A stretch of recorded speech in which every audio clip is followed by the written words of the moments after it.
Assalamualaikum warahmatullahi wabarakatuh. Selamat siang.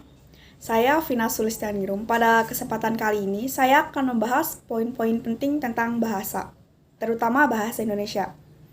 Bahasa Indonesia merupakan bahasa nasional dan bahasa resmi. Sebagai bahasa nasional dan bahasa resmi, bahasa Indonesia memiliki fungsi yang sangat banyak. Salah satu fungsinya adalah bahasa Indonesia digunakan dalam acara resmi dan ruang publik. Sebelum saya menjelaskan, saya akan menyampaikan beberapa poin-poin yang akan saya jelaskan pada kesempatan kali ini, yaitu poin pertama yaitu korelasi antara kemajuan peradaban dengan perkembangan bahasa. Yang kedua adalah seperti apakah yang harus dimiliki mahasiswa terhadap bahasa Indonesia. Poin ketiga yaitu apa korelasi antara kemampuan menulis dengan pandaian membaca. Poin keempat yaitu faktor diksi mempengaruhi kualitas tulisan, terutama dalam penulisan karya ilmiah. Jelaskan menggunakan argumen yang sistematis.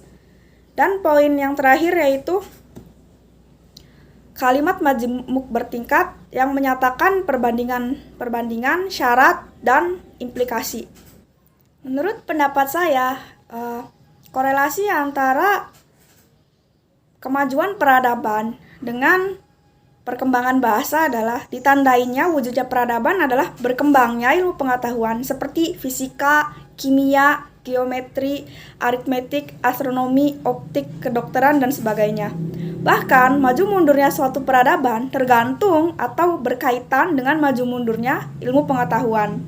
Namun, ilmu pengetahuan tidak mungkin hidup tanpa adanya komunitas yang aktif mengembangkannya. Karena itu, suatu peradaban harus dimulai dari suatu komunitas kecil, dan ketika komunitas itu besar, maka akan lahir besar. Komunitas itu biasanya muncul di perkotaan atau bahkan membentuk suatu kota.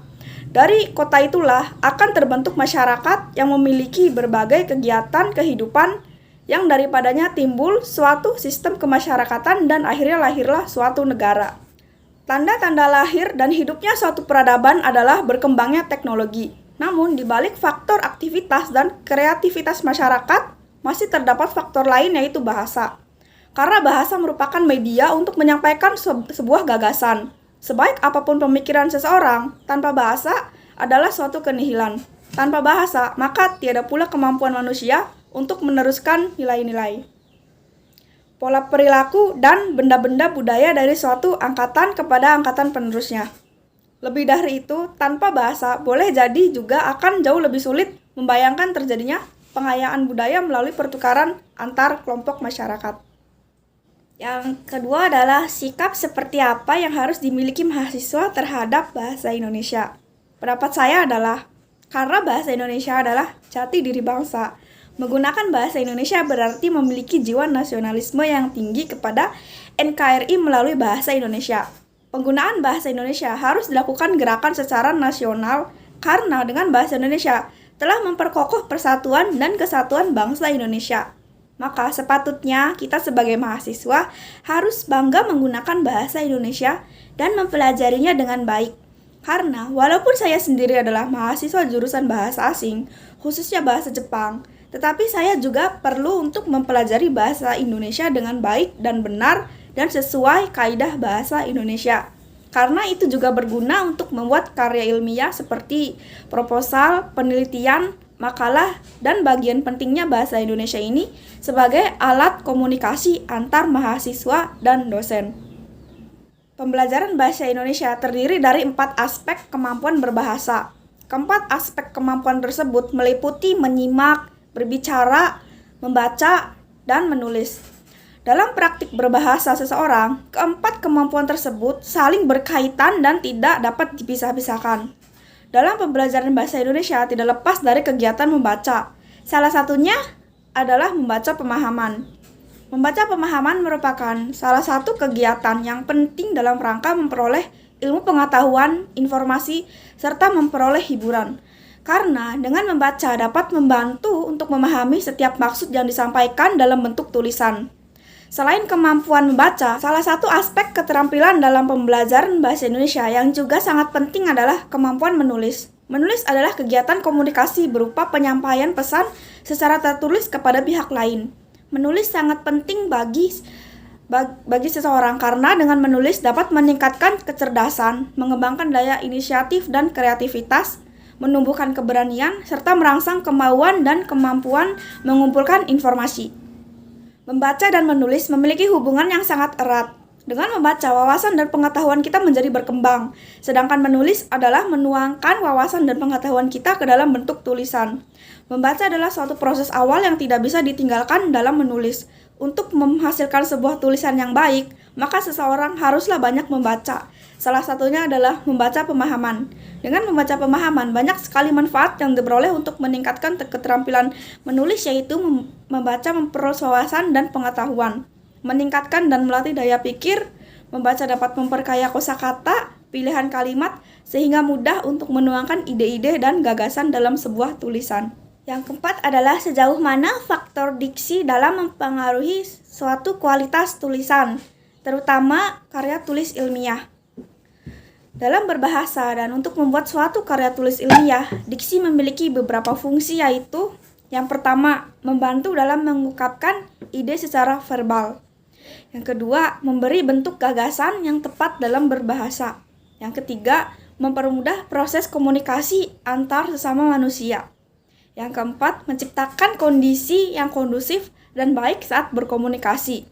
Yang kelima, menghindari kesalahpahaman dan perbedaan pemikiran atau persepsi. Yang keenam, meningkatkan keefektifan dalam berkomunikasi sehingga lebih mudah dimengerti. Dan yang terakhir, pemilihan kata atau diksi dalam berbahasa tidak hanya bertujuan untuk memperindah kalimat, namun diksi juga memberi kemudahan dalam berkomunikasi. Jika melihat dari fungsi diksi, seperti yang telah dijelaskan di atas, secara garis besar, fungsi tersebut menggambarkan tentang beberapa pentingnya penggunaan diksi dalam berbahasa. Pemilihan serta penggunaan kata yang tepat akan menciptakan suasana yang tetap kondusif dan mencegah kesalahpahaman dalam berkomunikasi. Selain itu, pemilihan kata juga harus disesuaikan dengan pendengar atau pembaca agar lebih mudah dimengerti dan tidak ada kesalahpahaman persepsi. Dengan diksi yang tepat, penulisan atau pengarang karya sastra dapat menggiring emosi atau perasaan pembaca. Selain itu, penggunaan diksi dalam penulisan karya ilmiah juga tidak kalah penting. Pemilihan diksi yang tepat akan membuat isi dari suatu karya ilmiah jadi lebih mudah dipahami.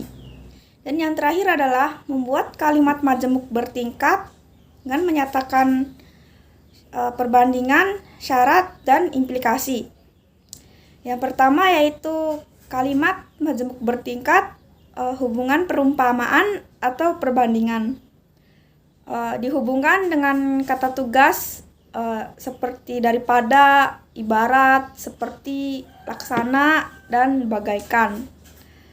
Contoh kalimatnya itu seperti sifat saudara kembar itu sangat berbeda bagaikan langit dan bumi.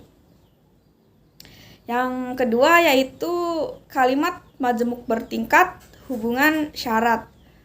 Dihubungkan dengan kata tugas, jika, apabila, seandainya, dan asalkan.